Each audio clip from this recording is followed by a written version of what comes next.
Well, there's something that all my new to me tractors go through when I get them, other than the Cubs so far. Today's going to be the 54 Super C. We're going to break it in right. Initiation time.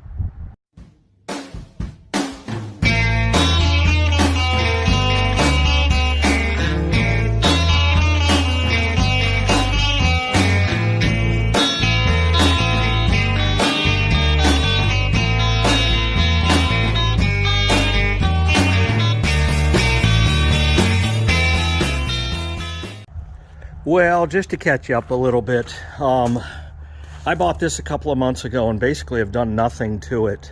It needs little things done to it. It had an engine overhaul and new clutch. I do want to get a new front tire and repack the bearings in the front. This one's good. This steer's perfect. Just going to buy another one here, replace that, be done with it. I bought fenders off Mountain Man. I'm going to sandblast those, prime paint them. They'll match to the best of new paint versus old paint ability. I don't know. I may leave them out in the sun and let them fade a little bit. Up to a viewer. That way I can blame a viewer later. There is back drain on this alternator. It's wired incorrectly. That will be dealt with. I'm rebuilding this carburetor. It will come off of here. It just hasn't happened yet. Let me see. New battery box with the correct fitting battery. I've had the trickle on there for, truthfully, about 2 days. And there's my new battery box. And I bought a shut off. I don't know why. I swallowed a fly. I guess I'll die. And everybody's like, make sure you put that on the negative side. Like, well, you know, if it's convenient to put it on a negative, I will. You got to understand, that's a temporary thing. And it may not even end up going on there at all, truthfully. Yeah, you just throw the cable on there and fire it up. Fire in a hole. But let's go get that coupe moved. It's time. I have not done my prototypical order a new recall cap for it. You can see this is single vented, old one-holer. And actually, I think I got the old one-holer up there on the M2, but I'll order one for it, get it all squared away. And I think we'll be good to go.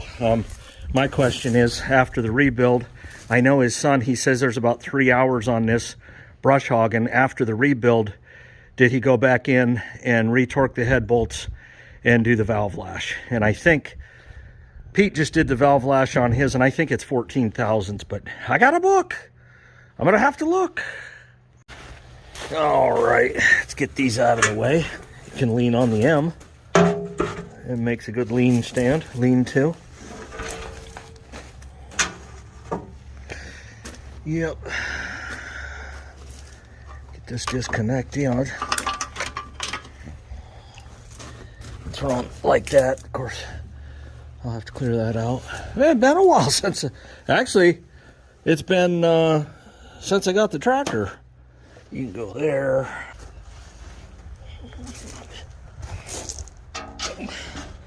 I meant these fenders can go here.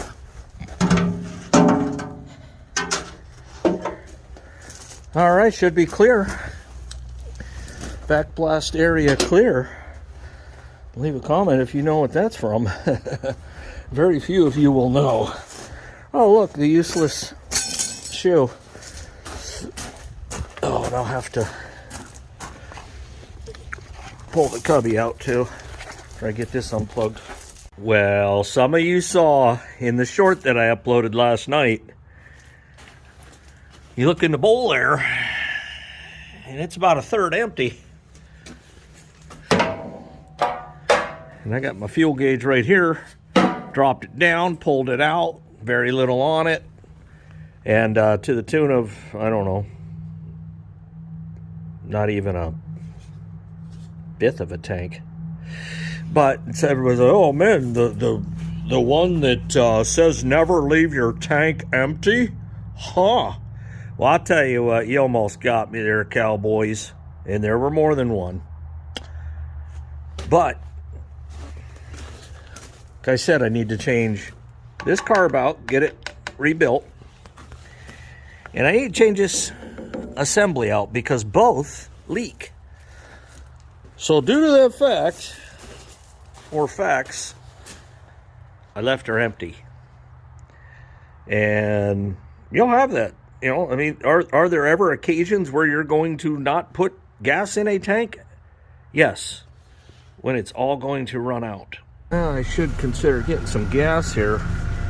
Ooh, look at that price.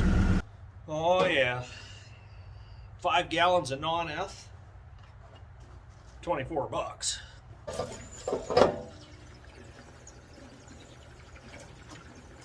And some people are like, well, if you're gonna rebuild your carb and stuff like that, why bother with the non-eth?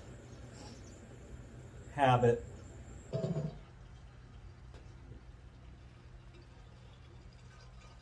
Well, that'll get the job done.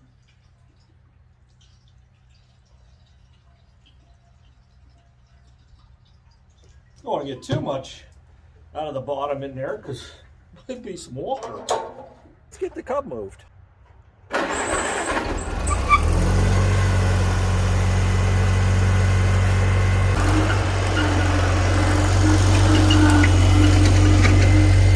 Well, now the question is, after cranking on it in that short video, do I got enough juice to crank her over and start it? There goes something. Might need a little choke first.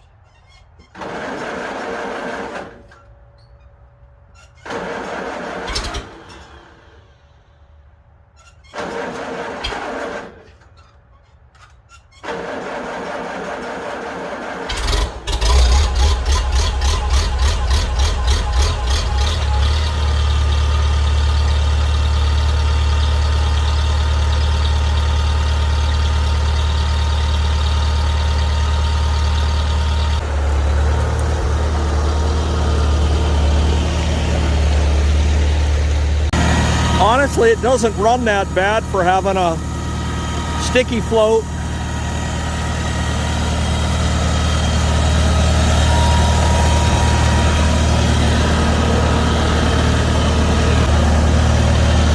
Got just a little thump to it. That's fuel, not timing.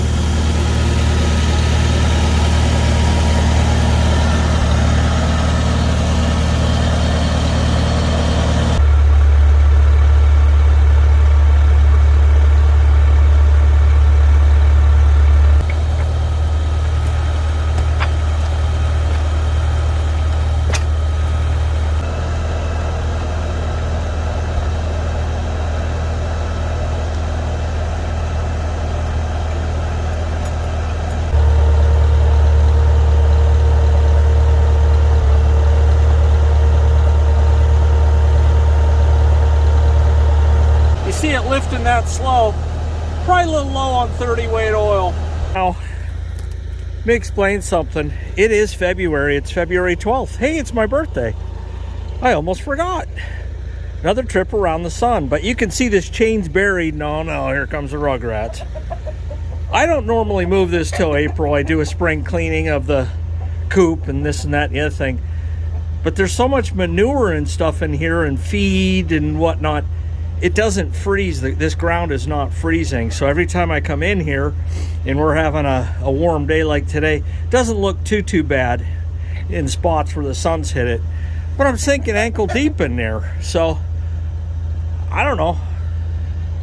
One way to solve that problem is move it onto grass. And we're having nice enough weather right now. The woodchuck lied. And what I do to move this is, you got 2 eyelets there, and this is heavy oak, treated oak, and you got 2 heavy eyelets there. I just throw the chain on the ground, and somebody was like, well, why don't you get some nails and hang the chain there? That'd take the fun out of finding where it's at, but it's in there, it's in the grass. And we got pretty cold weather last night. I'm hoping it ain't froze in the ground, compounded with the ground itself. So let's go, let's pull.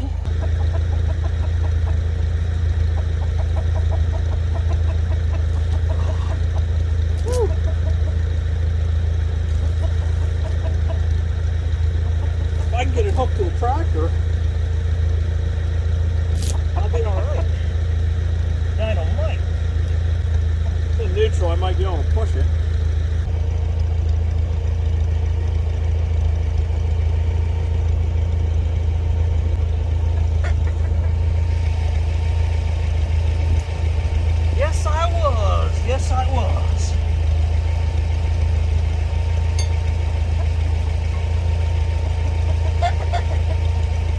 know some of you are going to say, well, shouldn't you move them when they're in the coop? Yeah, that's the preferred method. I didn't shut the ramp last night, and if I come out to let them out, they're like cats. They're rubbing up against your legs and stuff. They don't run from me. So in order to do that, I have to close the ramp and lock them in at night. I didn't do it. I'll use treats to draw them back in, saying, hey, I mean, you move this thing 10 feet and they act like they don't know where the coop's at. So anyways, let's pull it.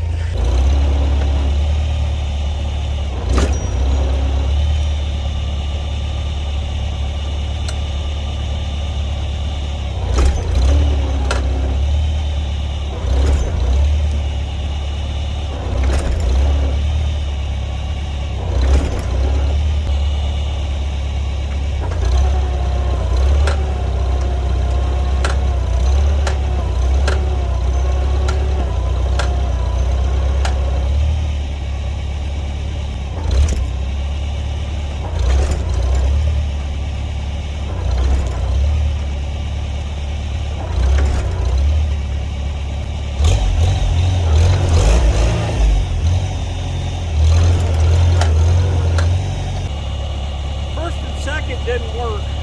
Try third.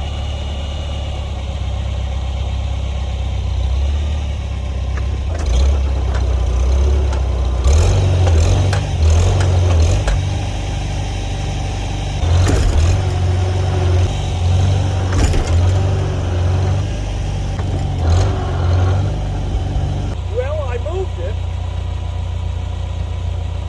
Just not very far. Well, if this was the last round of dead sledding, well, I pulled it about a foot, but I couldn't keep the momentum going, and I almost wonder if it's frozen to the ground. I should have broke the ice if it was froze. I mean, there's no doubt this is the hardest pull of the year, but I do see things that the Super C is going to need for sure, and this is an uphill gradient in its defense, but there's a couple of things I'm going to need to do to this. Wheel weights. I don't even know how this thing will plow without being loaded in the rear some sort. I might take windshield wiper fluid and fill the tires, and then get it. Even one set makes all the difference in the world.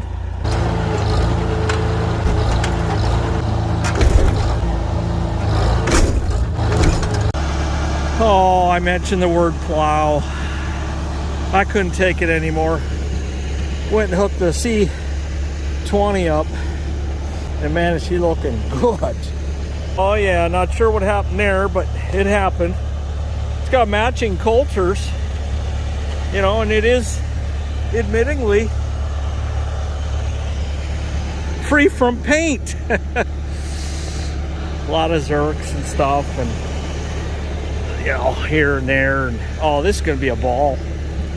You know, and got my leveling link on this one, you know, and that's going to give you these two links here. One gives you your front and back, and then the other one gives you your side to side. This is going to give you your front to back, so you can start off even and stay even. It's just a nice setup, man. And the tractor has enough horsepower to pull that coupe. I couldn't get traction. I lost traction long before I lost power. So I know right away, if I'm going to use this for tillage, I got to get wheel weights on this, and I need to load these tires. I'm not putting calcium in there. I'm not. Get a new tire on here. You can see that thing's seen better days, and that's why I've waited to get the wheel weights. But yeah, Super C, man, hard to beat. Beat. Hopefully I never smell any of your feet. But yeah, there we go.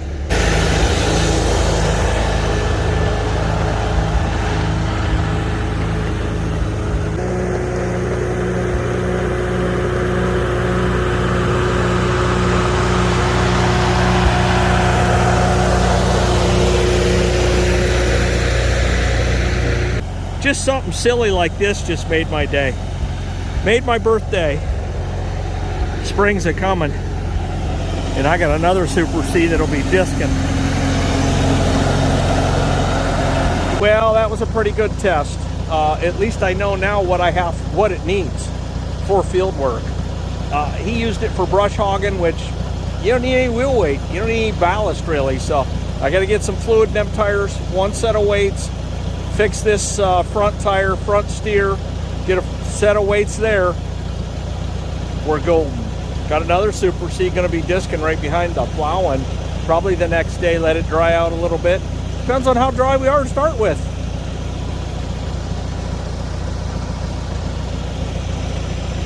That's a birthday look. Oh.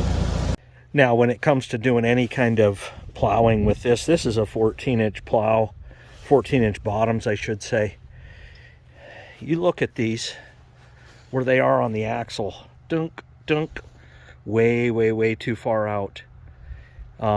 You're looking at 25 inches from the center line out for 214s. Okay, so I'm thinking moving this side in about 2 inches out from the housing, the axle housing there, and I should be good to go. But yeah, just in case somebody noticed that. The guy that had this before me, I mean, it was very, very hilly. You can go back and watch that video. It's in my Super C playlist. But yeah, I mean, they're moved out clear on the axles. I mean, there's actually, you can move them out further if you want, but nah, you could even leave this out a little bit, add some extra weight to it, put some weight there, and bring this in. But yeah, it's got to come in, I'd say a good 5-6 inches anyways. You know what I forgot to do this entire video? I can't believe it slipped my mind. Especially when I couldn't pull that coupe. Blame a viewer.